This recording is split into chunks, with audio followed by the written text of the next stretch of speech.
Good morning. Today we're going to be learning about how to analyze a document. In history, we use primary sources to understand what happened, right? A primary source means that it's from that time period, written by somebody who lived during that time period. So we use this little document analysis to learn and get a deeper look into how it works. So, HIPPO is an acronym. An acronym means each of the letters stands for something. So today you're going to be using HIPPO to learn about George Washington's farewell address. So the H stands for historical context. That means you are going to look at the time period, whatever it's written about, and try to think about what was happening at that time, what was going on.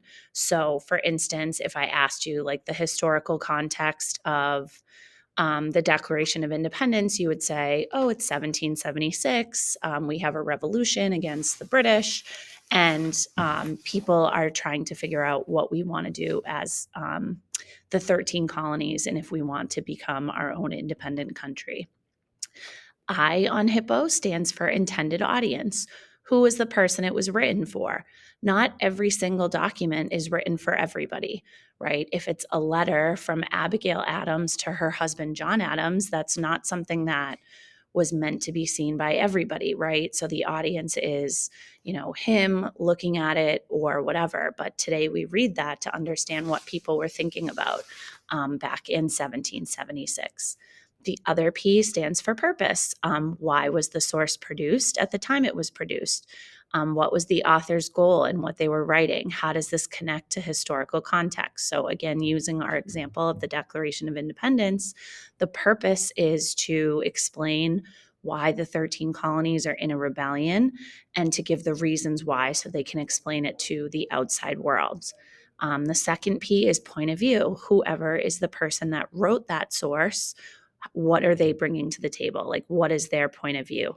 When you look at George Washington's farewell address today, it's written by George Washington. So what does he know? Who is he?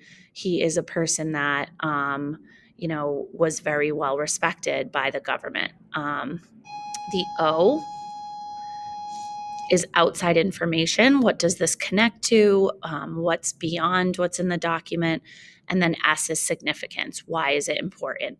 Most of the time, we're just going to use HIPP. You're not going to use the O or the S, but it's still important that you look at that. So again, you're going to use historical context, audience, purpose, and point of view to help you examine George Washington's farewell address today in your first common assessment.